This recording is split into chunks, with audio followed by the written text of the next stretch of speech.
నమస్తే, welcome to NSR news.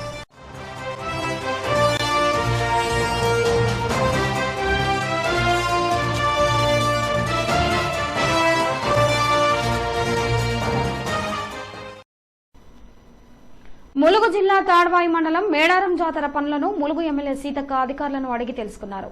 శనివారం మేడారంలో జరుగుతున్న అభివృద్ది పనులను ఆమె సందర్శించారు. మొదటగా వీఐపీ పార్కింగ్ స్థలాన్ని, ఆర్టీసీ బస్టాండ్, హరిత హోటల్, జంపన్నవాగు, స్నానఘట్టాలు, స్తూపం రోడ్, కొత్తూరు సమీపంలోని మరుగుదొడ్ల పనులను పరిశీలించారు. అనంతరం కన్నెపల్లి గ్రామంలోని సారలమ్మ దేవాలయ పరిసరాలను పరిశీలించారు. ఈ సందర్భంగా స్థానిక పూజారి కాక రంజిత్ దేవాలయ సమీపం మరుగుదొడ్లు, త్రాగునీరు, లైటింగ్ ఏర్పాట్లు చేయాలని కోరారు. వెంటనే సంబంధిత అధికారులకు అన్ని ఏర్పాట్లు పూర్తి చేయాలని ఆదేశించారు. అనంతరం మీడియాతో మంత్రి మాట్లాడుతూ ఈ నెల చివరిలోపు జాతర పనులు పూర్తి అవుతాయని తెలియజేశారు. దేశంలో ఎక్కడా లేనటువంటి విధంగా ఎలాంటి డబ్బులు చెల్లించకుండా దైవ దర్శనం జరిగే ప్రసిద్ధ ఆలయ ప్రాంతం మన మేడారమని, కాబట్టి అధికారులు పనులు నాణ్యత ప్రమాణాలు పాటిస్తూ సకాలంలో పూర్తి చేయాలని ఆదేశించారు. ఈ కార్యక్రమంలో ఐటీడీఏ ప్రాజెక్ట్ ఆఫీసర్ అంకిత్, అదనపు కలెక్టర్ పి శ్రీజ, దేవాదాయ శాఖ అధికారి రాజేందర్, పంచాయతీ అధికారి వెంకయ్య, ఈఈ అజయ్ కుమార్, డీఎస్పీ రవీందర్, ఇతర అధికారులు పాల్గొన్నారు. వైభవంగా నిర్వహించుకునేటువంటి మనందరి ఇలవేల్పులు ఆదివాసీ బిడ్డలైనటువంటి సమ్మక్క సారలమ్మ జాతర మనకు నెక్స్ట్ ఫిబ్రవరి 21 నుంచి 24వ తారీఖు వరకు మరి ఘనంగా నిర్వహించుకునేటువంటి జాతర. ఈ జాతర యొక్క పనులపైన, పురోగతి పైన మేము, అదేవిధంగా స్థానిక కలెక్టర్ గారు, ఎస్పీ గారు, ఇతర అధికారులు, పిఆర్, ఆర్ఎండ్బి, అదేవిధంగా అడిషనల్ కలెక్టరు, ఏఎస్పీలు, మిగతా అందరు కూడా స్టాఫ్ అంతా ఇక్కడికి రావడం జరిగింది. దాదాపుగా పనులన్నీ 30 తారీఖు వరకు కంప్లీట్ చేసుకోవడానికి మేము టార్గెట్గా పెట్టుకోవడం జరిగింది. ఎక్కడ కూడా నాణ్యత ప్రమాణాలకు తిలోదకాలు ఇవ్వకుండా మరి అన్నీ కూడా నాణ్యతతో కూడినటువంటి పర్మనెంట్ పనులు ఎక్కడైతే అవసరం ఉందో అవే చేపట్టడం జరిగింది. కొంతమంది లేనిపోయిన ఆరోపణలు చేస్తున్నారు. ఎక్కడ ఏ మిస్టేక్ ఉన్నా వాళ్ళు ఖచ్చితంగా ఎంక్వైరీకి వేసుకోవచ్చు. మా ప్రమేయాలను ఏదున్నా మేము ఖచ్చితంగా అధికారులకు కూడా గట్టిగా ఆదేశాలు చేయడం జరిగింది. అదేవిధంగా గతంలో మట్టి పోసిన కాజువే లాంటివి కూడా ఈసారి పర్మనెంట్ చేస్తుంది.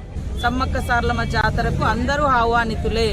రూపాయి కట్నం అంటే కాకుండా, దర్శనం టికెట్ లేకుండా మరి ఇంత మహా భాగ్యము, ఇంత గొప్ప అంటే దేవుళ్ళను దర్శించుకునే ఏకైక అవకాశం సమ్మక్క సారలమ్మ దగ్గరలోనే ఉంది. కాబట్టి ప్రతి ఒక్కరు కూడా రావాలని మనస్ఫూర్తిగా వెల్కమ్ చెప్తున్నాం.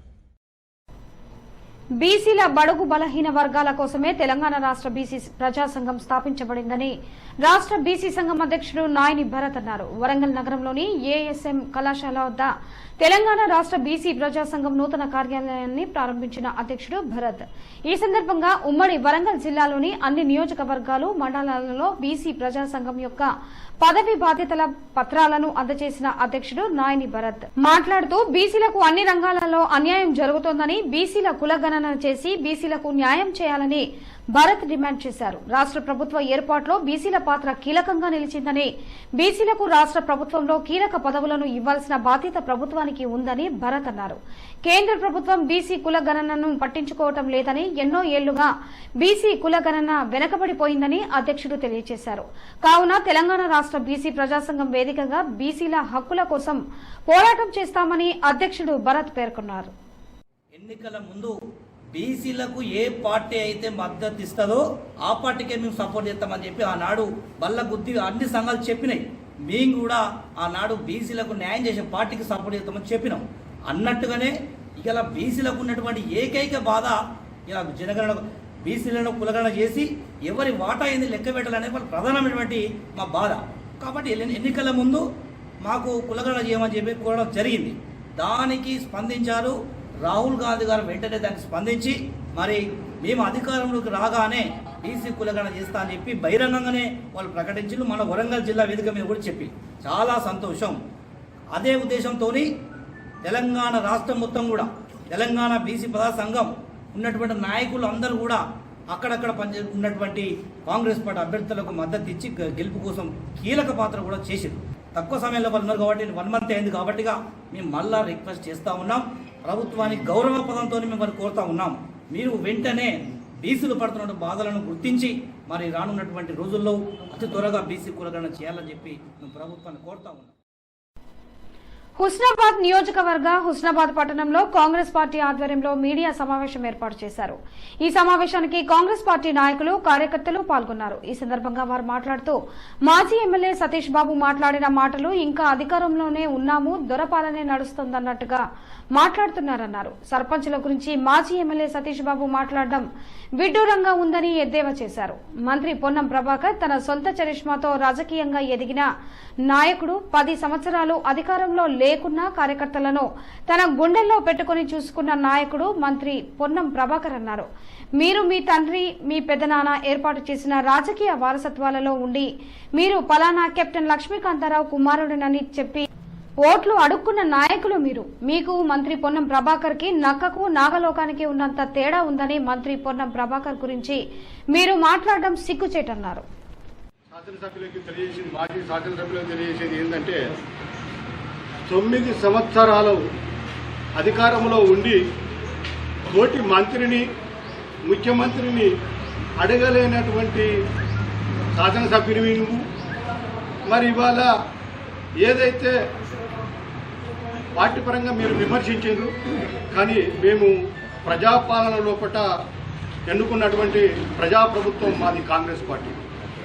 మీది రాజపరిపాలన, కుటుంబ పాలన. ఏదైతే దొరల పాలన లోపల మీరు ఒక దొరలు, మీరు మీ పాలనను మాకు నేర్పించే విధంగా నిన్న మీరు శాసనసభ్యులు, మాజీ శాసనసభ్యులు మాట్లాడేందుకు అది సరైన పద్ధతి కాదు. మరి సింపుల్గా ఒక 3 రోజుల ముందు, 4 రోజుల ముందు మంత్రి గారు ఏవైతే నియోజకవర్గంలో ఉన్నటువంటి పనులు, గతంలో చేసినటువంటి పనులు ఏవైతే ఉన్నాయో వాటిని అన్నింటినీ డేట్ డిక్లేర్ చేసి ఓపెనింగ్ పెడదామనేటువంటి కార్యక్రమంలో కూడా ప్రతి ఒక్క సర్పంచ్ని నేను అక్కనపేట మండలంలో ఇప్పుడు సర్పంచ్ల ఫోరం అధ్యక్షుడు జిల్లాల అశోక్ రెడ్డిని నేను అడుగుతేమన్నాడంటే ఇప్పుడు కార్యక్రమం మేము చెయ్యం, పెట్టుకోమని చెప్పి మరి ఫోరం అధ్యక్షుడే చెప్పిండు. మరి ఉన్నటువంటి గౌరవెల్లి సర్పంచ్ గారు చెప్పిండు, మరి రేగొండ సర్పంచ్ చెప్పిండు. మాకు ఇప్పుడు టైం లేదు, మేము 30-31 వరకు ఇంకా కొన్ని పనులునే చేసేటి అవన్నీ అయిపోయినాక చేస్తామని చెప్పిండు. దాని గురించి మంత్రి గారు శ్రద్ధ తీసుకొని సర్పంచులకు అందరికీ ఎక్కడెక్కడ ఏ పనులు అయినాయి అని చెప్పి అధికారులు మంత్రి దృష్టికి తీసుకోకపోతే దానికి 29 నాడు డేటు డిక్లేర్ చేసినాం. అక్రమ నిర్మాణాల కూల్చివేతలపై వరంగల్ మహానగరపాలక సంస్థ అధికారులు దూకుడు పెంచారు. వరంగల్ ఆర్టీఏ కార్యాలయం సమీపంలో పుల్లాయికుంట ప్రభుత్వ స్థలంలో నిర్మించిన దుకాణ సముదాయాలను బల్దియా డిజాస్టర్ టీం కూల్చివేశారు. ఎకరం భూమిని బీఆర్ఎస్ జిల్లా కార్యాలయంకు అప్పటి అధికారులు కేటాయించారు. కేటాయించిన భూమిలో కొంతమంది బడా వ్యక్తులు అక్రమ నిర్మాణాలు చేపట్టినట్టు తెలుస్తోంది.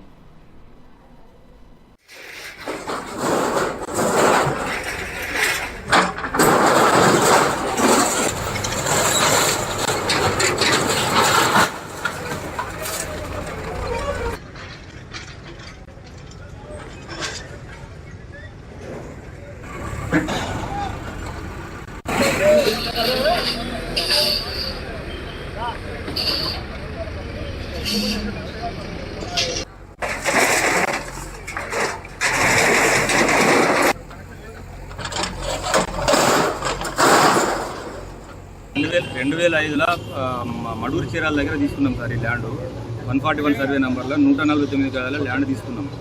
తీసుకున్న తర్వాత రిజిస్ట్రేషన్ చేసుకున్నాం. రిజిస్ట్రేషన్ తర్వాత 2015లో 2 రూమ్లు షెడ్ వేసుకున్నాము. షెడ్ వేసుకున్న తర్వాత 2016లో హౌస్ నెంబర్ తీసుకున్నాం. హౌస్ నెంబర్ తోటి ఇప్పటి వరకు అప్డేటు ట్యాక్స్ కట్టున్నా. ట్యాక్స్ కట్టిన తర్వాత మళ్ళీ 2020లో కూడా ఎల్ఆర్ఎస్ తీసుకున్నాం. ఎల్ఆర్ఎస్ అయిపోయింది.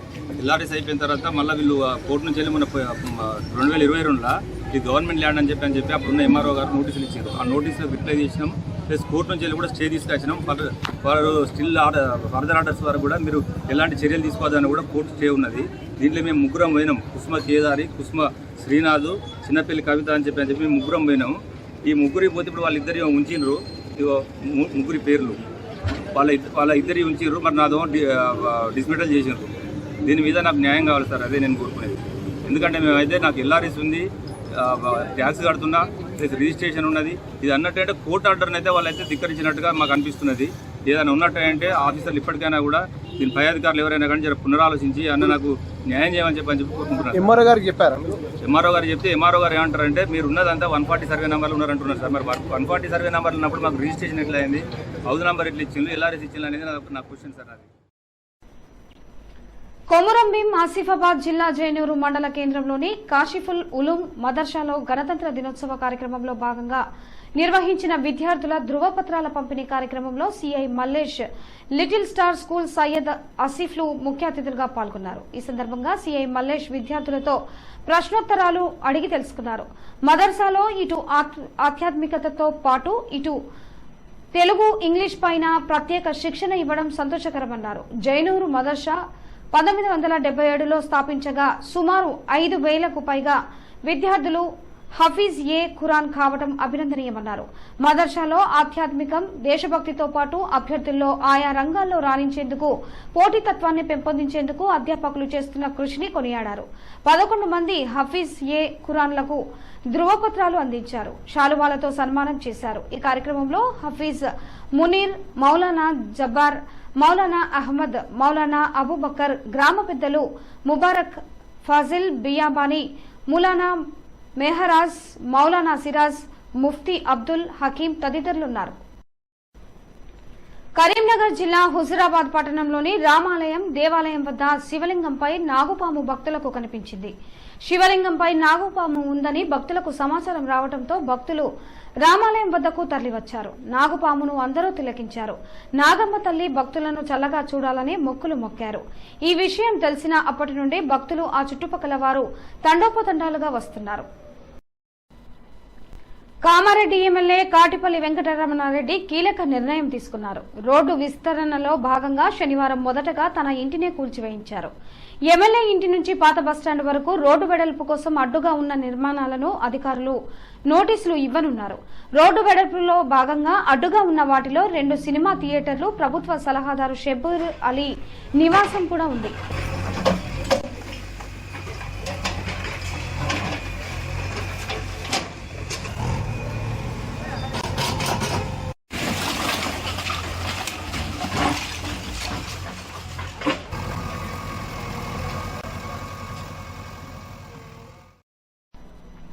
శుక్రవారం అర్ధరాత్రి ఉస్మానియా పీజీ లేడీస్ హాస్టల్లో రాత్రి 2 ఆగంతకులు చొరబడి విద్యార్థినులపై దాడికి ప్రయత్నించారు. అప్రమత్తమైన అమ్మాయిలు ఒకరిని పట్టుకుని చున్నీతో కట్టేసి పోలీసులకు అప్పగించారు. హాస్టల్లో రక్షణ కరువైందని సీసీటీవీలు ఏర్పాటు చేయాలని అర్ధరాత్రి విద్యార్థినులు నిరసనకు దిగారు. కాగా సమస్య పరిష్కరిస్తామని ప్రిన్సిపల్ హామీ ఇచ్చారు.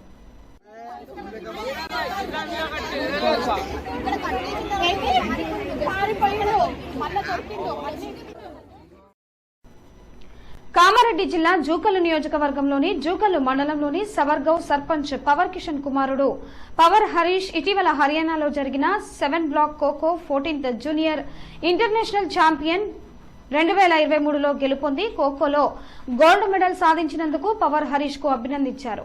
పవర్ హరీష్ నేపాల్లో జరగనున్న ఇంటర్నేషనల్ ఖోఖో పోటీలకు సెలెక్ట్ అయినందుకు అభినందించి ఇంటర్నేషనల్ పోటీలలో గెలుపొందాలని శాలువలతో సత్కరించి ఆశీర్వాదం ఇచ్చారు. ఈ కార్యక్రమంలో స్థానిక మాజీ ఎమ్మెల్యే హనుమంతు షిండేతో పాటు సవర్గవ్ సర్పంచ్ పవర్ కిషన్, ఉప సర్పంచ్ శంకర్, డోంగవ్ సర్పంచ్ రాజు, బీఆర్ఎస్ నాయకుడు రామారావు, వినీత్ తదితరులు పాల్గొన్నారు. హన్మకొండ మహాత్మా జ్యోతిబా పూలే బాలుర పాఠశాల 8వ తరగతి విద్యార్థులు కమలాపూర్కు చెందిన నిఖిల్, సాయి విఘ్నేష్, పత్తిపాకకు చెందిన శ్రీచరణ్లు గురుకులం నుంచి తప్పించుకుని పారిపోతుండగా చింతగట్టు బీఆర్ఎస్ నాయకుడు నద్దనూరి నాగరాజు గుర్తించారు. వెంటనే ప్రిన్సిపల్ జ్యోతికి ఫోన్లో సమాచారం అందించగా నిర్లక్ష్యంగా సమాధానం చెప్తూ దాటవేసే ప్రయత్నం చేశారు. దీంతో ఆ నాయకుడు కలగజేసుకుని గురుకులం నుంచి విద్యార్థి పారిపోయే పరిస్థితికి కారణాలు నిలదీశారు. ఇంత నిర్లక్ష్యంగా వ్యవహరించడం వల్ల విద్యార్థుల ప్రాణాలకే ప్రమాదమని హెచ్చరించారు. ఇందుకు బాధ్యత వహించాలని హెచ్చరించారు. ఈ విషయంపై విద్యాశాఖ ఉన్నతాధికారులు స్పందించి దర్యాప్తు చేసి బాధ్యులపై శాఖపరమైన చర్యలు తీసుకుని పిల్లల ప్రాణాలు కాపాడాలని ప్రజలు, తల్లిదండ్రులు కోరుతున్నారు. 75వ గణతంత్ర దినోత్సవం సందర్భంగా వికాస్ మాస్టర్జీ హై స్కూల్లో ఘనంగా జరిగాయి. ఈ కార్యక్రమానికి సంగంరెడ్డి సుందర్రాజ్ యాదవ్ ముఖ్య అతిథిగా హాజరయ్యారు. జ్యోతి ప్రజ్వలన చేసి కార్యక్రమం ప్రారంభించారు. ఈ సందర్భంగా ఆయన మాట్లాడుతూ గొప్ప గొప్ప ఆలోచనలు మరియు భావాలు చిన్నప్పటి నుంచే విద్యార్థులకు అవగాహన కల్పించాలని, అలా పడిన బీజం ఖచ్చితంగా విద్యార్థులను వారు అనుకున్నది సాధించగలరని తెలిపారు. ప్రిన్సిపల్ వాణి మాట్లాడుతూ 1947లో స్వాతంత్ర్యం వచ్చిన మన రాజ్యాంగం మనకు రావడానికి 3 ఏళ్లు పట్టిందని, కనుక విద్యార్థులు తమ బాధ్యతలను ముందు నుండి తమ స్వంతంగా ఎవరి యొక్క ప్రమేయం లేకుండా మంచి దారిలో నడవాలని, ఇప్పుడు ఉన్నతరం విద్యార్థులకు ఇది మరింత అవసరమని తెలిపారు. విద్యార్థుల వేషధారణ, నృత్యాలు పలువురిని ఆకట్టుకున్నాయి.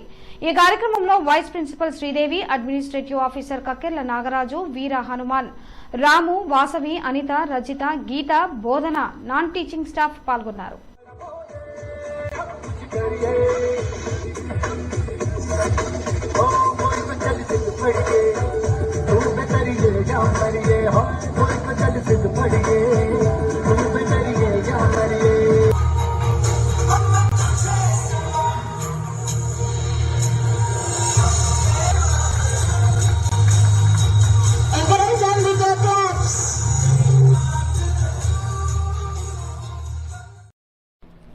కామారెడ్డి జిల్లా జూకల్లు నియోజకవర్గం పెద్దకోడుపగల్ మండలంలోని జిల్లా పరిషత్ ఉన్నత పాఠశాలలో శనివారం జూకల్లు ఎమ్మెల్యే తోట లక్ష్మీకాంతరావు ఆకస్మిక తనిఖీలు నిర్వహించారు. ఈ సందర్భంగా పాఠశాలల్లోని సమస్యలను, మౌలిక సదుపాయాలను ప్రధానోపాధ్యాయురాలు కమలను అడిగి తెలుసుకున్నారు. అనంతరం ఉపాధ్యాయ బృందం శాలువాతో ఆయన్ను సన్మానించారు. ఈ కార్యక్రమంలో ఉపాధ్యాయులు, పార్టీ నాయకులు పాల్గొన్నారు. 75వ గణతంత్ర దినోత్సవం సందర్భంగా కొమురంభీం ఆసిఫాబాద్ జిల్లా జైనూరు మండలం పోలీస్ స్టేషన్లో సీఐ మల్లేష్ జాతీయ పతాకాన్ని ఎగురవేశారు. అలాగే తహసీల్దార్ కార్యాలయంలో తహసీల్దార్ తిరుపతి జాతీయ జెండా ఎగురవేశారు. జైనూరు ప్రధాన రహదారిలో లిటిల్ స్టార్ విద్యార్థులు నృత్యాలు చేస్తూ ప్రజల్ని ఆకర్షించారు. ప్రదర్శన ర్యాలీలో స్కూల్ చీఫ్ ఆసిఫ్, మండల అధికారులు పాల్గొన్నారు.